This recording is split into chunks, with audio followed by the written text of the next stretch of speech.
Thanks very much for the introduction, and thanks for inviting me here today. I work at Prowler.io, which is a startup company which is based in Cambridge, down Hills Road. I used to work in academia, and I got a bit fed up and left. So what I'm going to talk to you about today is how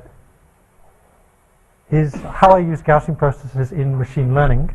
So from the theme of this workshop, I get the idea that a lot of you guys do Kriging for doing computer emulation, and a lot of what we're talking about is how to do sort of computationally efficient things in that area. So I'm going to talk about how I do computationally efficient things with Gaussian processes in machine learning. And the talk has three sort of sections. I have a sort of technical bit to start with that explains how I think about doing approximate Gaussian process inference.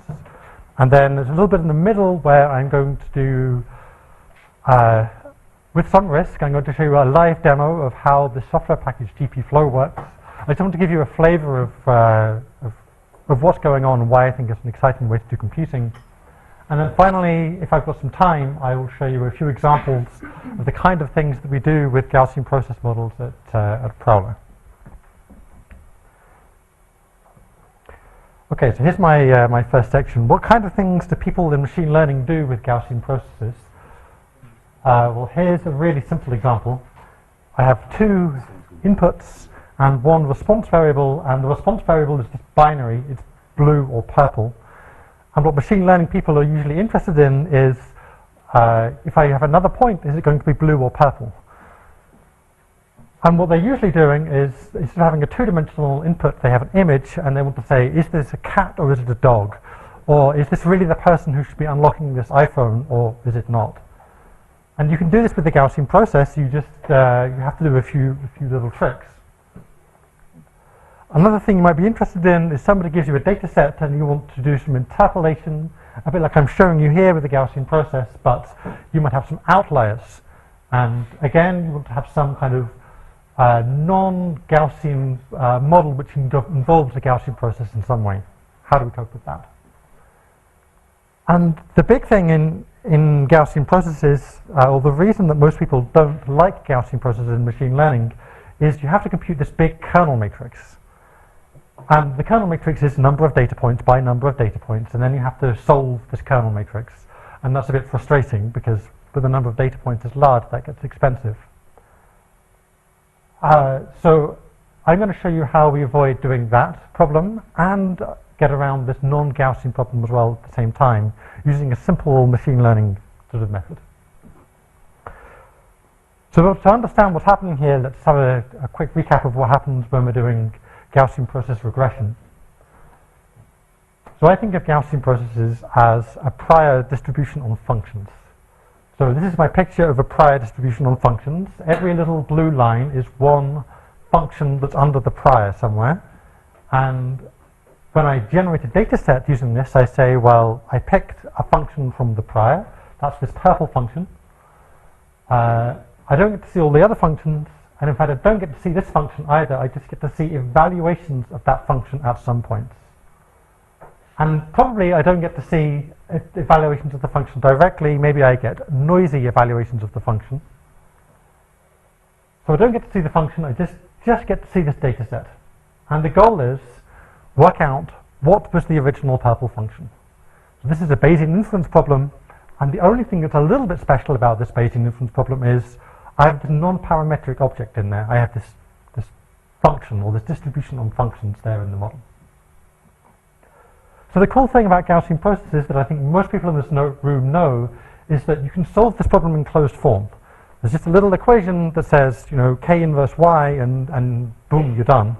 And this is a really attractive thing to machine learning people. Rather than having to do some kind of iterative procedure, you can just say, I can now interpolate all my data points. If you're doing classification, though, you can't do that quite so easily. So here's the sort of analogous process for classification. Here's my prior over functions, and I pick one function from this prior over functions. That's my purple function again.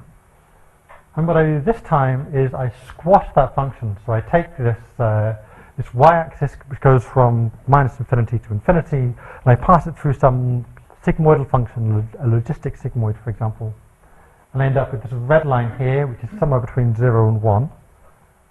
And I don't get observations of that. There are a series of points on the x-axis where this thing gets evaluated, and then I flip a biased coin at every data point whose bias is given by whatever the red dot is, and then I get some ones or some zeros out, and that's my data set. And the goal is the same as it was in GP regression. I want to know what was the original function. Right? So I have to do turn the Bayesian handle and say, well, what is my posterior distribution over functions given this data set? And this has turned out to be harder, right? There's no closed form solution for exactly how to do that. So what I'm showing you here is my posterior distribution on functions in blue and my posterior distribution on the squashed functions in red. And machine learning people like this because they can then say, well, given a new x input, what's the probability this is going to be a 1 or a 0?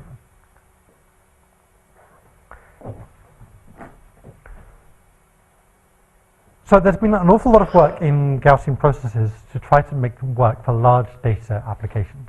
There's a small herd of machine learning researchers who really think that Gaussian processes are a really elegant way to treat functions. And they are constantly pelted by the neural network community who have amazing numerical results. And one of the sort of goals of the last 10 years has been to say, well, how do I apply this Gaussian process methodology when I have millions and millions of data points? I can't even store the kernel matrix, let alone solve it. And the main thing that's going on here is I have this non-parametric prior. I write this as P of f of dot. You have to excuse my sort of mathematical abuse of the notation here. That sort of implies I have a measure on a function. But the intuition is pretty good with this notation. And the way that we deal with Gaussian process is that we say, well, I can factor this prior on functions into a prior on functions given the value of the function at some points, and I call that vector f, and give some prior distribution for the function values at f. And if I make the vector f all of the places where I have data, then I can compute with this thing nice and concisely. But if f is really big, then everything is very expensive to compute with, and I'd like to avoid having to do that.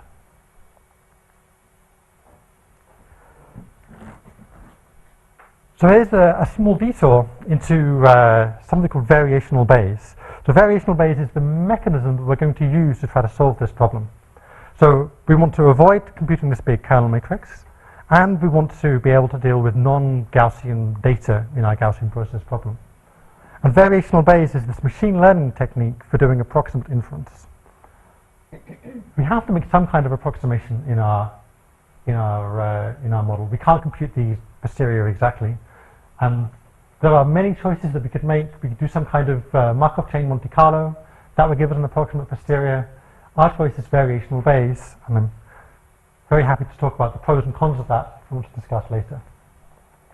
So what I'm going to do is show you for about 5 slides what variational Bayes is and how it works and how it makes the whole problem much easier. And I'll show you that using a very simple toy example, and then I'll apply it back to Gaussian processes and show how it works in that context in about 5 slides' time. Here is the canonical picture of Bayesian inference that you'll find in all textbooks. I've colored things to make it easier, so I have a purple prior, a blue likelihood, and a green posterior distribution. And we'd love to be able to get at the posterior distribution. The 2 objects that I don't have are the posterior distribution and the marginal likelihood, or the normalizing constant P of y. And what variational Bayes says is, let's approximate the posterior distribution, which is P of x given y, with some other distribution which has some parameters. So here we have the distribution Q of x is going to be a Gaussian distribution by choice, and it has mean m and variance sigma squared. And that mean and sigma squared values, those are parameters of my problem. I'm going to adjust those, I'm going to wiggle those around until I'm satisfied that Q of x is sufficiently close to P of x given y. So how do I do that? How do I define P of x given y and Q of x? How do I define how close they are? I use this callback libel divergence, which is this functional that takes in two probability distributions and spits out a number. And it's telling you how close are these two distributions. And when this is 0, I know that I've solved the problem. I'm never going to get it to 0 in practice, but I'm going to try to drive it as small as possible. And the chicken and the egg problem here is, well, I want to make this KL divergence really, really small, but I don't know one of the arguments to the KL divergence. I don't know that green thing, the posterior distribution. So how am I going to make use of this at all? So there's a really neat trick. So we write down the definition of the callback libel divergence, which is like this, and we substitute in Bayes' rule. So now I substitute my posterior distribution for the ratio of the likelihood times the prior divided by the marginal likelihood. It should be fairly straightforward to follow what's going on there.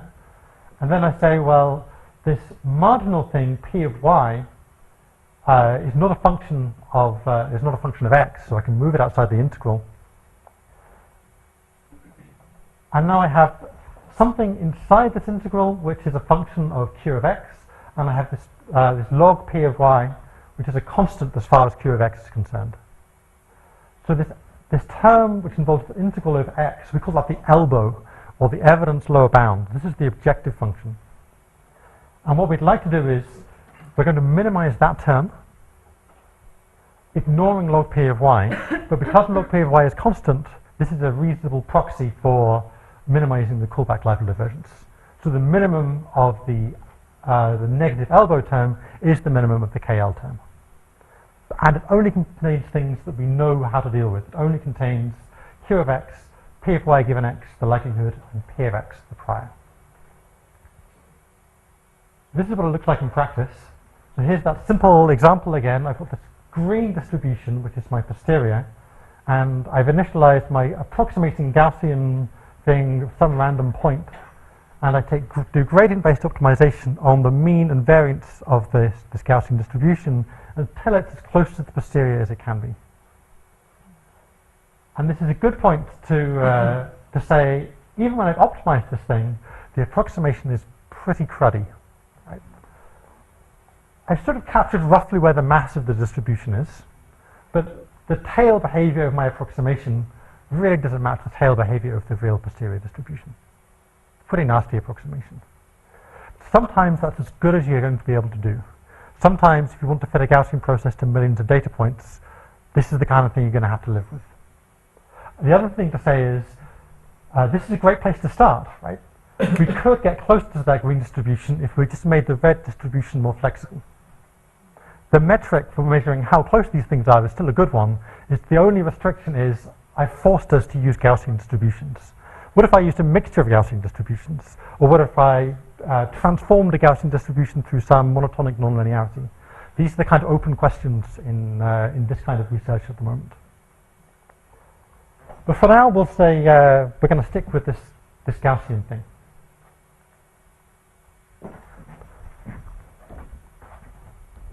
Okay, so I promised I would come back to how we do this with a Gaussian process. So the answer is, we do almost exactly this, but instead of optimizing over a Gaussian distribution, we optimize over a Gaussian process distribution. And the key ingredient is, how do you parameterize that Gaussian process distribution to make it sufficiently flexible that it can really represent the posterior of the thing that we're interested in?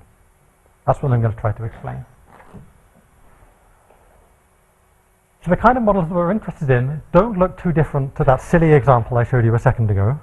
But instead of having a Gaussian prior, now I have a Gaussian process prior. And instead of having a very simple one-dimensional likelihood function, I have maybe many data points, which I index I, given different values of the function. I still don't know the posterior distribution, but it's now a posterior distribution over functions. I don't know the marginal likelihood. And what I'm going to do is say, well, there's this family of Gaussian processes, Q of functions. It's going to have some parameters, which I'll explain in just a second. And I'm going to wiggle this Gaussian process distribution around until it looks like the posterior distribution on functions, just like I did for the one-dimensional example. trick to making this work is picking a really good approximating distribution over functions. That's what's happening here. So whenever we do inference in a Gaussian process, we sort of implicitly forget that there are an infinite number of random variables. We apply this top equation without really thinking that we're doing it. We say, well, we have n data points, and so they are multivariate normal correlated, right? But there are all these other data points that we've marginalized off. And we only consider those again when we say, oh, I want to predict outside my training set. So what we're going to do is consider all of those points in the same kind of structure to make our approximating distribution with. So you might recognize the middle equation here as the Gaussian process predictive equation, or the Kriging predictive equation. So if I have some points f observed at some points x, then you recognize k of dot and x, k inverse f, as the mean predictor equation. And you recognize k of dot and dot minus k of la la la as the predictive variance equation.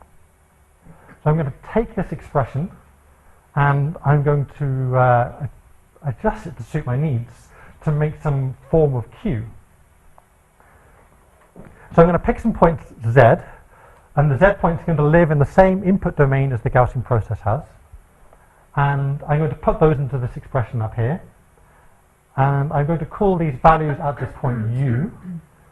And I'm going to use the same sort of conditional Gaussian process form to get the Gaussian process behavior that I wanted in the first place.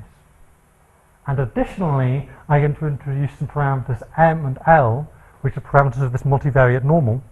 And when I plug them all together, I end up with this Gaussian process, which looks like a some kind of mean predictor equation over there on the left, and some kind of adjustable variance equation over here on the right.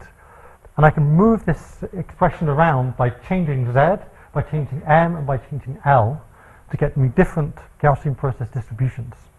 And my plan is to adjust those parameters using variational ways such that the Q of f is a good approximation to the posterior.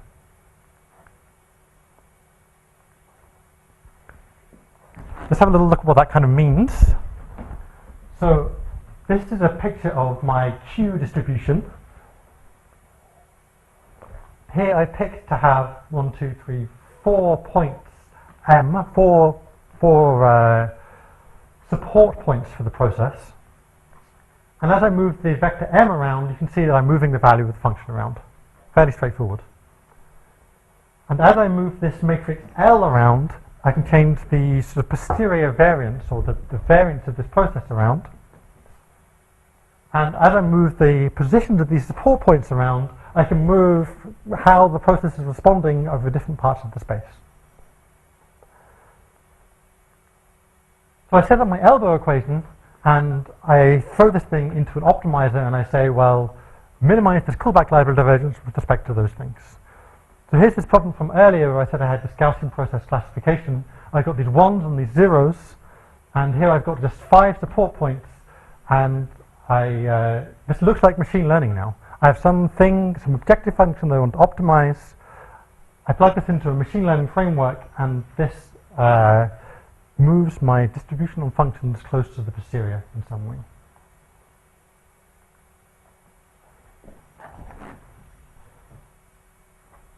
So there's some cool things about the objective function. One of them is that it factorizes in the data points. So this is a slightly bizarre thing because we think about Gaussian processes as being fully correlated things. But because the noise distribution P of y given f factorizes in the data points, the computation that I have to do can be distributed amongst the data points. Which means I can use distributed computing, or I can use what machine learning people call mini batches, so stochastic optimization where I randomly sample chunks of the data, unoptimized like that. There's this rather interesting looking quantity up here, log p of f of dot over q of f of dot. So this expression is the callback library divergence between processes. So I am making horrible abuses of the notation here, but you can actually compute the callback library divergence between two Gaussian processes if you construct them like this and they have the same kernel. It's a rather long and involved derivation, but I'd love to talk to somebody if you're interested in talking about that afterwards.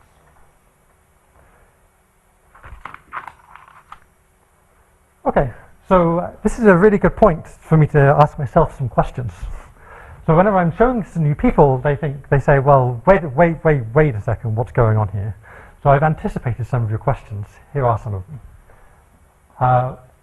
What about the parameters of the kernel? What about the length scale and the variance of the kernel? What are you doing with those? Are they given? Well, yeah, this process works nicely if they're given, but because one of the byproducts of this variational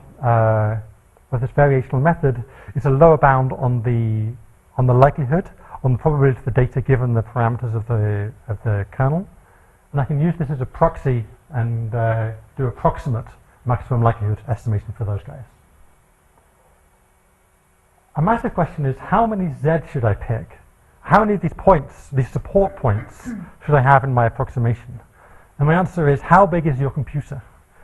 If you have 1 million data points, if you really think that the function you're trying to approximate has 1 million wiggles in it, 1 million degrees of freedom, I can't help you. If there really is that much complexity in the data set, there's nothing I can do. But if there really is some smoothness, then we can get away with far fewer Z than we have X. With far fewer support points than we have data points. And there's a really nice property in picking this number of Z. Because the problem is nested, so as I add more of these support points Z, I can always capture the solution that I had with n minus 1. That means adding more support points can never get me a worse solution, aside from local minimum in the optimization process. But it means that I've got a very practical way to pick the number of Z. I can say, let's start with 500, because that fits easily on my laptop. And let's see what the solution looks like, and then let's try 550. And if the solution doesn't change, then we know that we're good enough, because we know that the function is monotone in the size of Z. How reasonable is the Gaussian assumption? So I've sort of made this Gaussian process approximation to a non-Gaussian process thing. It's not a very good approximation, but it does work really well in practice. If all you're interested in is predicted performance, it works pretty well. And I do think it's a really interesting area for research, how to make these things much more flexible in their distribution.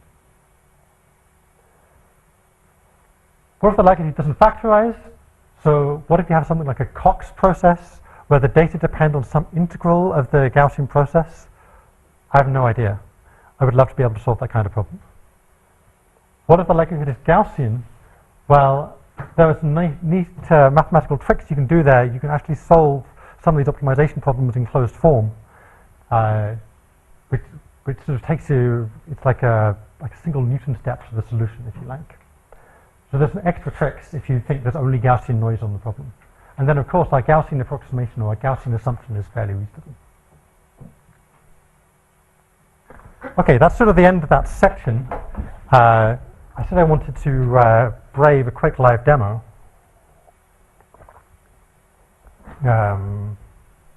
Okay, let me make this big so you can see what's happening. Is that legible at the back? Yeah? Okay. Has anybody in here ever used a software package called TensorFlow? 1, 2. Okay.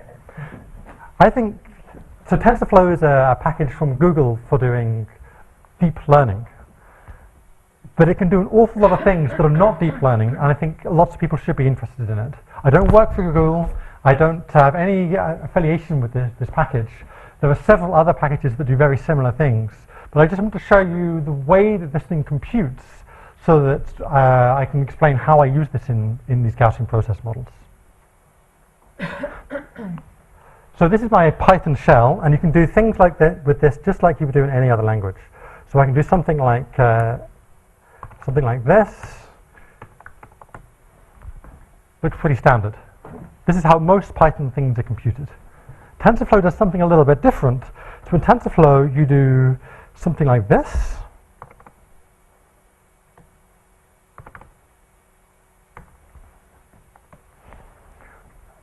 So what's happening here is I'm saying, make me an object A, and I'll give you some data for that object later. and the same for b. And then I write some expression, c is a plus 2b plus a cubed. And c is just some tensor, so c is just some representation of this computational graph. And to run this thing, I have to invoke a session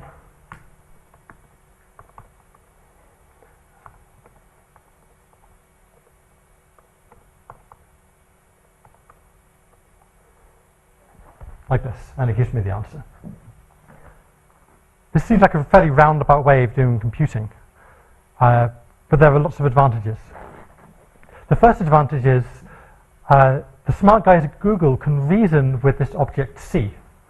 So once it has this object C, and you've told the system, this is what I want to compute, be it the elbow of my Gaussian process or the kernel matrix or whatever else it is, these guys can take this thing and distribute it across multiple machines.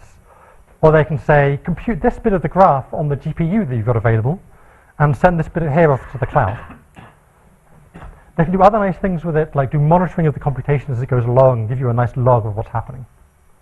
And the other cool thing they can do with it is they can differentiate it. So you can do something like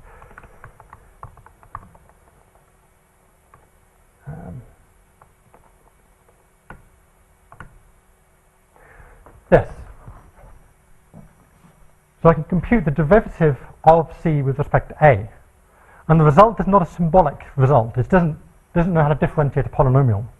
It just looks at the graph, and it does a graph-wise differentiation, automatic differentiation. So you can never get out of this the derivative with respect to A is 3a squared. It's just a graph that says compute all the way to C, and then reverse that computation in a special way that gets to the derivative of C with respect to A. So automatic differentiation is pretty cool, and I can do things like this with it now.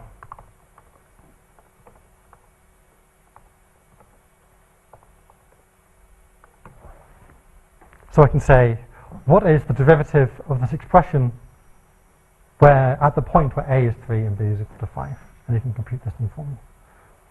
So hopefully you can quickly see how not having your PhD students or being a PhD student and not having to write down any derivatives anymore, ever, saves an enormous amount of time. I don't know about you, but during my PhD I got really, really good at doing vector calculus because I wanted to differentiate stuff. And now you just like, boop, give me the gradients and it's done. Okay, so why is this, how is this connected to the Gaussian processes? Well, there's a software package called GPflow, or Gaussian processes in TensorFlow, and we use this thing for doing computation in GPs. So we leverage this TensorFlow computational framework to do computation in Gaussian process models. Let me show you an example. Let's make a very silly data set with 10,000 points in it. So here's a really simple function.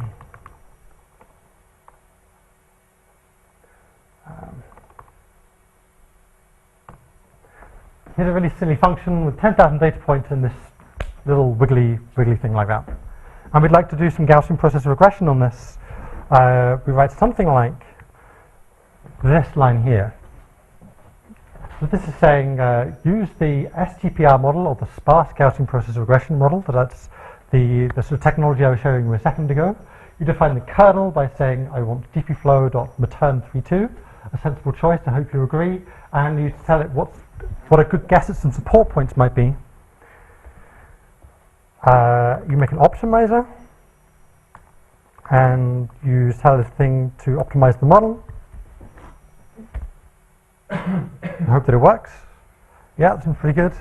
And you can ask the model what it looks like. So here is a sort of spew of all the things that are happening in the model, but it can show you what the variance is doing right now, what the kernel variance is doing. It seems like a very big number, and what the length scale is doing as well, and what the sort of nugget term, what I call the likelihood variance, is doing as well.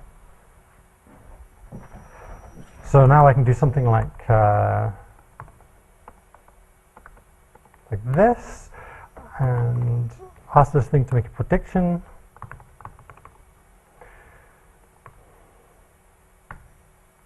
Okay. That seems pretty sensible to me.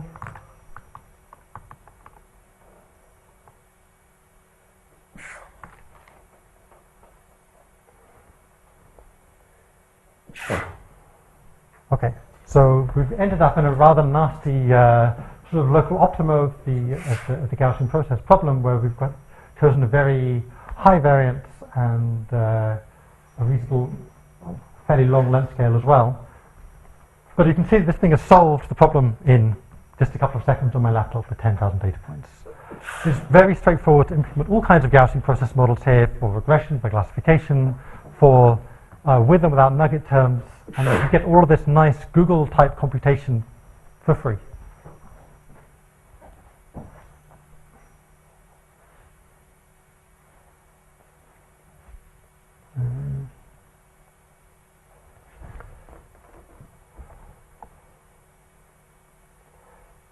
Just a second.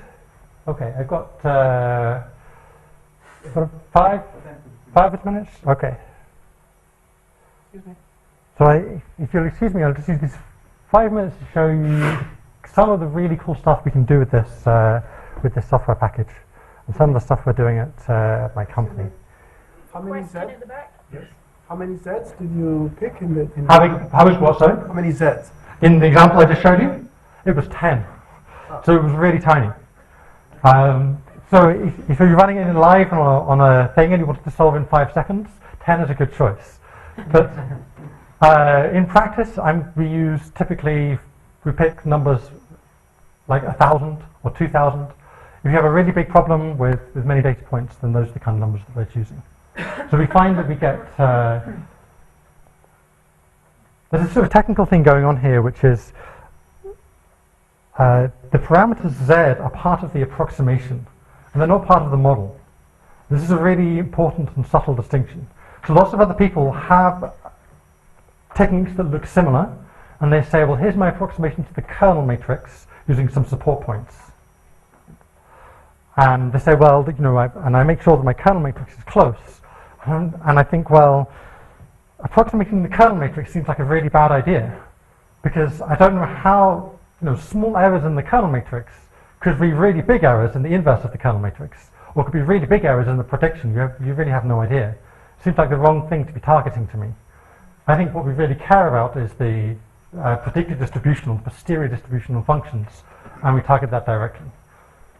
So there is some, there's this subtlety here that, yeah, it looks an awful lot like projective processes or sparse Gaussian process type methods, right? But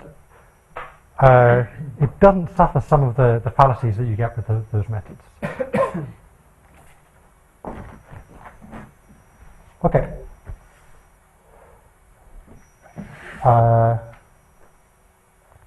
I've got 5 minutes. I'd love to talk about this thing. So I alluded earlier to this idea that there's a group of people in the machine learning community who love Gaussian processes and think they're great, and they are bombarded by the neural networks community. Everybody here has heard of deep learning. Everybody in Cambridge knows what deep learning is. And one of the sort of core bits of technology in deep learning is this convolutional network. So when Google recognizes your face with its iPhone or all the other nefarious things that they do, they're using this thing called a convnet. And it's a neural network that takes in an image, and it has patches that it scans across the image, and it pulls out patch-based features. Or it does translational invariant modeling of the image. And what we were interested in is how can we encode that kind of model inside a kernel? How can we get a Gaussian process model that has a convolutional structure in the kernel? So I did this work with Mark van der Velk, who was a PhD student in Cambridge and now works in my team at Prowler. So what we did was we said, suppose we want to take an image like this handwritten 6 in the top left corner, and let's break this image down into all possible overlapping pictures, all possible overlapping patches in the image, and define a function g whose input is one of these patches. And let's take a weighted sum of that function evaluated at all patches in the image. So this first line here says f of x is the sum over p. I'm saying the function on the whole image is the sum over all patches in the image of some weight times some Gaussian process g applied at that patch. And of course, we're doing a linear thing with the Gaussian process. We're doing sums of Gaussian process evaluations. So we know that the result must be another Gaussian process, and the kernel of that new Gaussian process is this thing in the middle line here that says k of x and x prime. So to compute the kernel of this new Gaussian process, which takes one image and another image and tells you how similar they are, you have to sum over all patches in the first image and all patches in the second image and compute the original kernel between patches and sum over all of these things. This is a really nasty thing. So if we have 10,000 images and they are very low resolution, 28 by 28, then we need to do an enormous number of computations in order to be able to compute just one element of that kernel matrix. So this is sort of doubly intractable now. Not only can I not compute because I have too many data points in the traditional Gaussian process form, I now can't even compute elements of the kernel matrix. It's too expensive. So what do?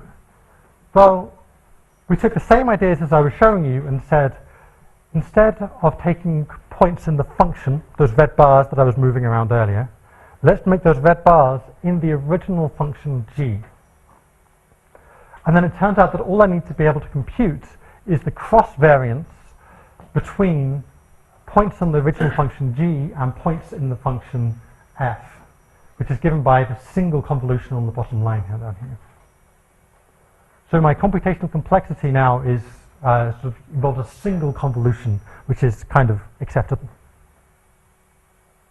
So how does it work? Well, we train this thing using the method that I just showed you, but with this particular special kernel structure, and we have 10 labels. This is a very classic machine learning problem. I have 10 different types of digit. I want to build a system that says this is a 6, or is it an 8, or a 0. So I have 10 Gaussian processes, and then some multi-class likelihood on top of them.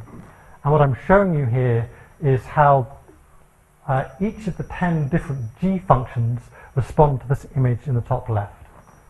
So the first function, which I've labeled 0, is the function that is supposed to be high whenever the target label is 0. So I feed the 6 in, and it thinks that some parts of the image really do look like a 6. So here, this thing is very red. It kind of implies that this part of the image looks like it could be a 0, which is plausible, right? You could well have a 0 that sort of went around over there. But this part of the image over here is blue, and that says, well, this feature over here, this thing at the end here, well, you never get that when there's a 0. So it's kind of down-weighting this function. And if you look over here where we really get a 6, it's saying this part of the image, this part of the image, and this part of the image really look like they came from a 6. And of course, this thing has the highest score, and eventually I push this through some kind of softmax representation to get a probability of it being a 6, and it labels this image as a 6.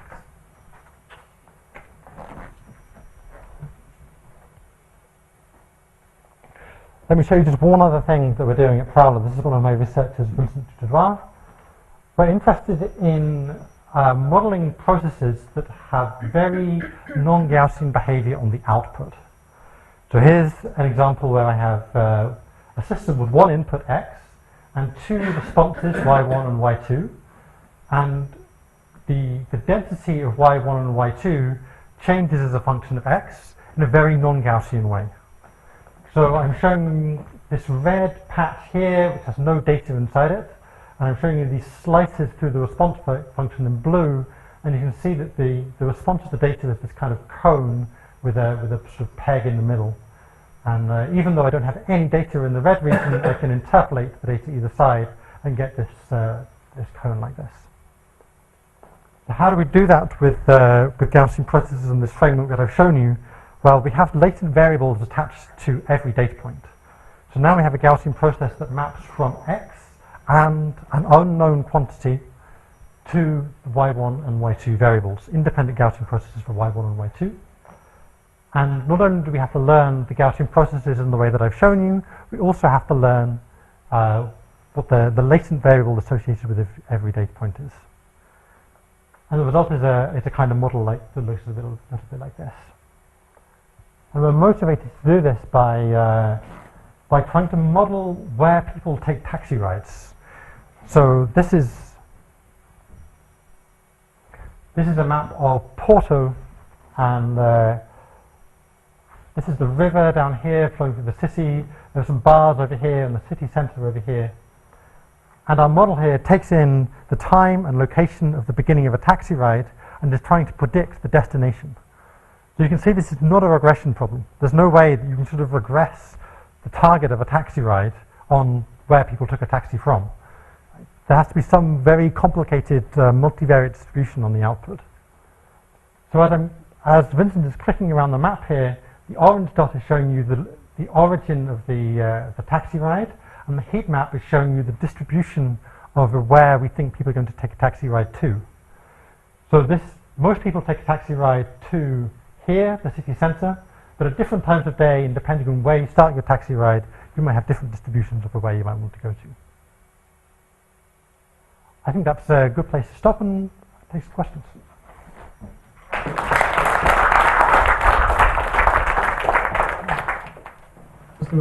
Does anybody have any questions?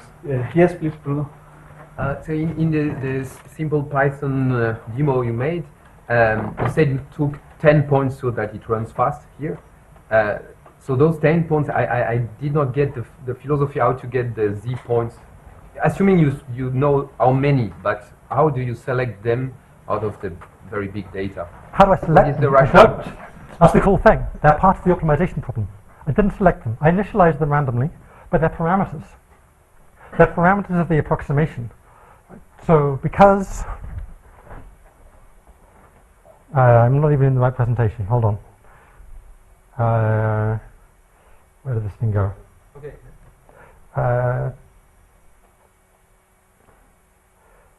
So I set up this callback library versions to say how similar are my. Maybe this is a good slide to go with. No, that's not working. I'll try to explain. So I set up this elbow, or this objective function that said, make my posterior distribution over Gaussian processes, my approximate posterior distribution really close to the real one. The real posterior distribution doesn't have these support points in it. It knows nothing about them. It's just a distribution over functions. They only exist in my approximation. And I have this scalar objective function that says, how close am I to the real distribution over functions? How close am I to the real posterior distribution? And these support points are just parameters of the approximation. So if I move them around and it increases my objective function, then great, I got closer to the real thing. It sort of goes contrary to what a lot of the literature says, but that really is our understanding of how this thing works. And empirically, you can show adding more of them, it doesn't get worse. Optimizing them works really, really well. Olivia? So you have a big optimization problem. Do you know something about the properties of the functions that you optimize, and which optimizer do you use? Yeah, there's a. So the optimizer I use depends on the problem, and I vaguely think about having two problems. First one is small enough to run on a laptop, like the one that I showed you. In that case, I use BFDS, because that works great. But for really big optimization problems, where I have to mini-batch the data to get a stochastic estimate of the gradient, I use this optimization technique called ADAM, which is an adaptive stochastic optimizer, like a Robbins-Monroe optimizer.